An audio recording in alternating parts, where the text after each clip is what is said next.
It's with my great pleasure, I'd like to invite Minister Yudhoyono to the stage to share his thoughts.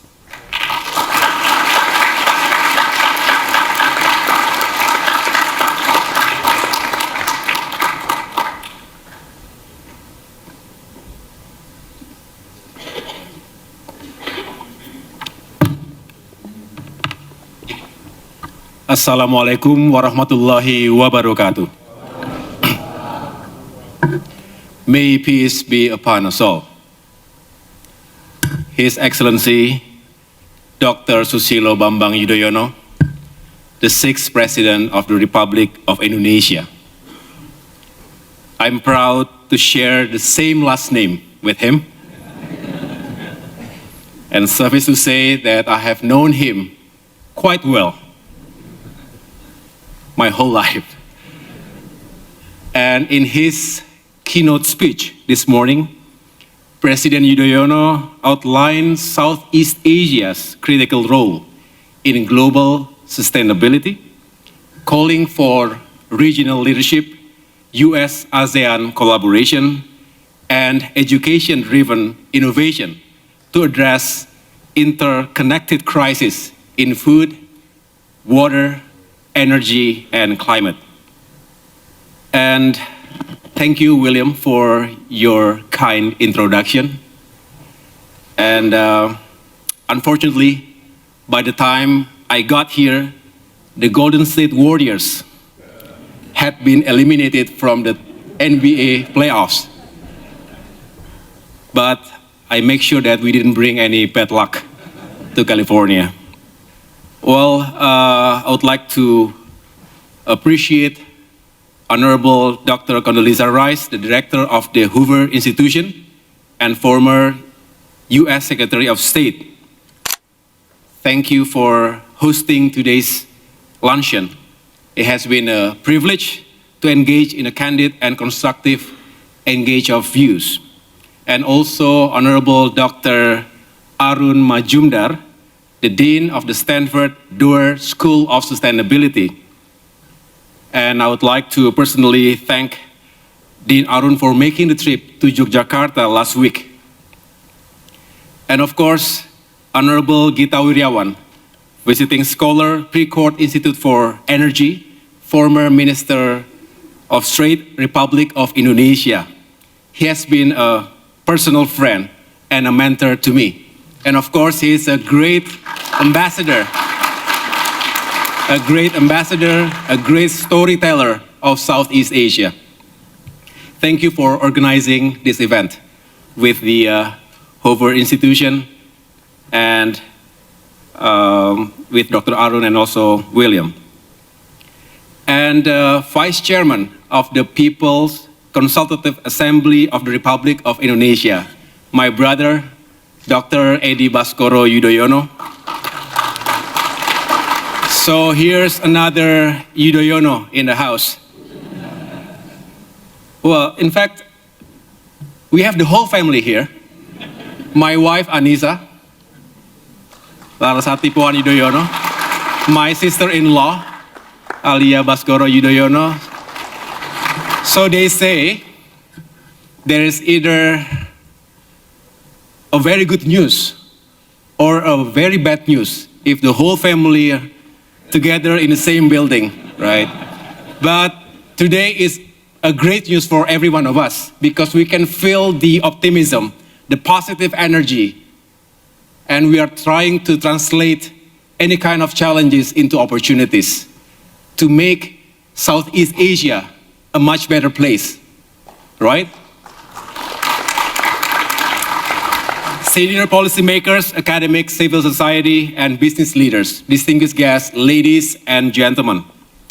It is a great honor to address you today at Stanford University, long associated with bold thinking, scientific discovery, and transformative leadership. I visited the Stanford campus about 16 years ago. While I was still a young Army captain and a graduate student at the Harvard Kennedy School. I think we should recreate this photo. I was deeply inspired, not only by the intellectual vibrancy of the university, but also by the boundless spirit of possibility that defines Silicon Valley. This is a place where bold ideas take shape, where technology is forged, and where the future is constantly being imagined. This gathering brings together a distinguished community of senior policy makers, academics, global business leaders, financiers, and development advocates. While we come from diverse backgrounds, we are united by a shared aspiration, the hope for a better future. Southeast Asia is no longer a region merely reacting to global change. It is helping to drive it. From Jakarta to Manila, from Singapore to Hanoi, our cities and nations are becoming hubs of production, innovation, and resilience. Over the past decade, ASEAN economies have outpaced global growth, accounting for more than 700 million people, rising middle classes, and deepening regional ties. But for all our progress, we face urgent questions. Will our growth be sustainable? Will the prosperity gain be inclusive?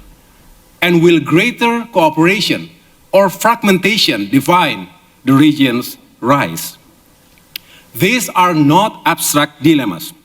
They are pressing realities shaped by climate change, geopolitical rivalry, technological disruption, and social inequality. They demand strategic choices that will shape our future. The Southeast Asia Summit on Prosperity and Sustainability reminds us that these two goals are inseparable. The summit also builds on the discussions we held with Dean Arun, other leading Stanford faculty, and regional partners at the Yudhoyono Institute's forum in Yogyakarta, Indonesia last week, where we emphasized that resilience, equity, and sustainability must go hand in hand. I believe Southeast Asia must therefore pursue three interdependent imperatives. First, integrating sustainability with prosperity. Let me begin with a simple but powerful truth. There can be no sustainability without shared prosperity. People must see the green transition not as a burden, but as a pathway to better lives, livelihoods, and futures. Too often, sustainability agendas are framed in technical language, far removed from the daily struggles of families, farmers, or workers. But in reality, the climate crisis hits the vulnerable first and hardest. It does so through failed crops, health risks, and lost incomes. Let us not forget, most of the world's population still lives in developing economies. Their path to sustainability cannot be paved with unaffordable solutions or abstract targets. It must be pragmatic, equitable, and backed by real resources. In Indonesia, sustainability is embedded in our national development strategy. Under President Prabowo Subianto's leadership, we are advancing an integrated approach. Number one, strengthening food and water security through better farming, irrigation, and logistics. Number two, pursuing energy security by expanding renewables like waste to energy, geothermal, and hydropower. And number three, building climate resilient infrastructure to connect our vast archipelago, both physically and digitally. Indonesia is confronting the twin pressures of rapid urbanization and climate stress, from coastal erosion and city strain to the urgent need for affordable housing. In northern Java, especially Jakarta, Land subsidence and rising seas threaten millions of people. In response, we are advancing multi-phase initiatives to safeguard coastal populations and economic centers in line with our commitment for climate adaptation. Waste is another mounting challenge. Indonesia generates over 64 million tons annually. We are now scaling up waste-to-energy solutions to reduce landfill pressure, diversify energy, and advance a circular economy. With over half our population in cities and rising to 70% by 2045, urban growth must be sustainable. This requires climate-resilient and inclusive communities. Overcoming financing and policy barriers is essential to making housing a driver of equity and green growth. Distinguished guests, ladies and gentlemen, the second imperative is linking global innovation with local action. We live in an era of rapid technological acceleration. Artificial intelligence, renewable energy storage, climate modeling, fintech, and biotech offer enormous potential, but only if they reach those who need them most. The challenge lies not only in rapid innovation, it demands deployment with equity. To succeed, we must narrow the gap between global solutions and local needs. It means designing technologies with and for communities, not just importing them. And it also means empowering micro, small, and medium enterprises and rural entrepreneurs who form the backbone of our local economies. Financial institutions also have a critical role. We must shift capital toward long-term inclusive investments. The rise of sustainable finance is encouraging, but we must go further. We must scale blended finance models, mitigate the risk of climate projects, and improve regulatory environments. Most of all, we need trust with ethical AI, transparent data, and global frameworks that protect people while enabling innovation.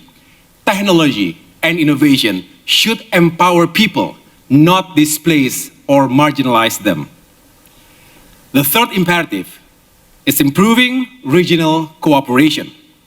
In our interconnected world, no country can confront systemic risk such as climate crisis, supply chain disruptions, food insecurity, and digital threats alone.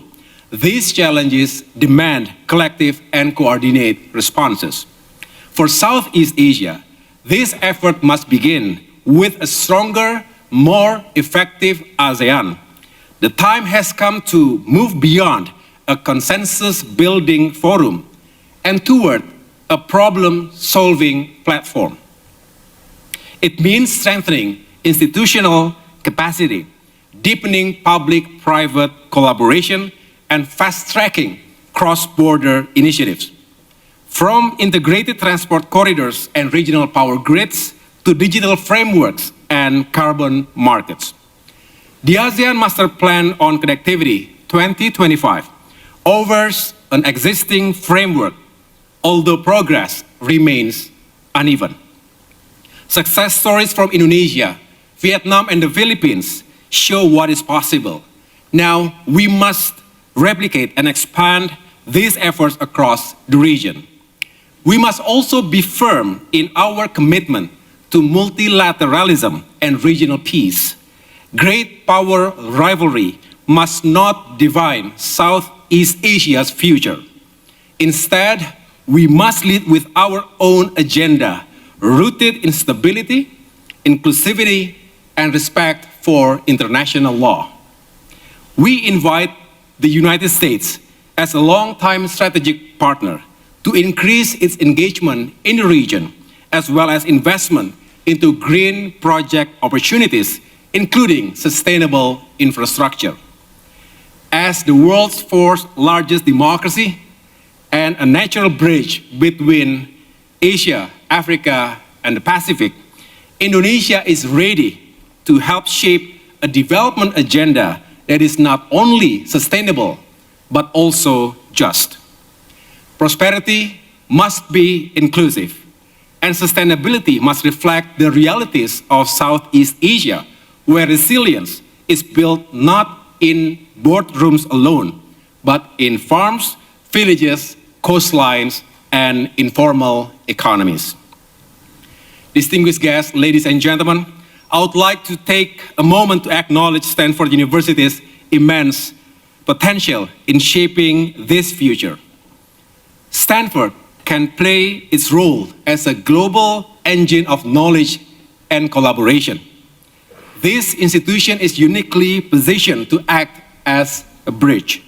It connects research and policy making, innovation and social impact, and regions and generations. Whether it is in clean energy, public health, sustainable finance, or ethical AI, Stanford's thought leadership can accelerate the solutions we need, and it can do so by partnering with institutions and communities across Southeast Asia. This summit is more than a dialogue. It is a clear signal of intent that the world's most dynamic region and one of its forward-thinking universities stand united, ready to think, work, and lead together. Leadership requires more than strength. It demands wisdom, empathy, and collective resolve. I hope all of us here will leave this room to lead with purpose, build with integrity, and act with urgency. The three imperatives we embrace: integrating sustainability with prosperity, linking global innovation with local action, and strengthening regional cooperation with ASEAN at the core are our path forward. Let us be united in purpose and committed in action to build a resilient and equitable Southeast Asia. Thank you. Assalamualaikum warahmatullahi wabarakatuh.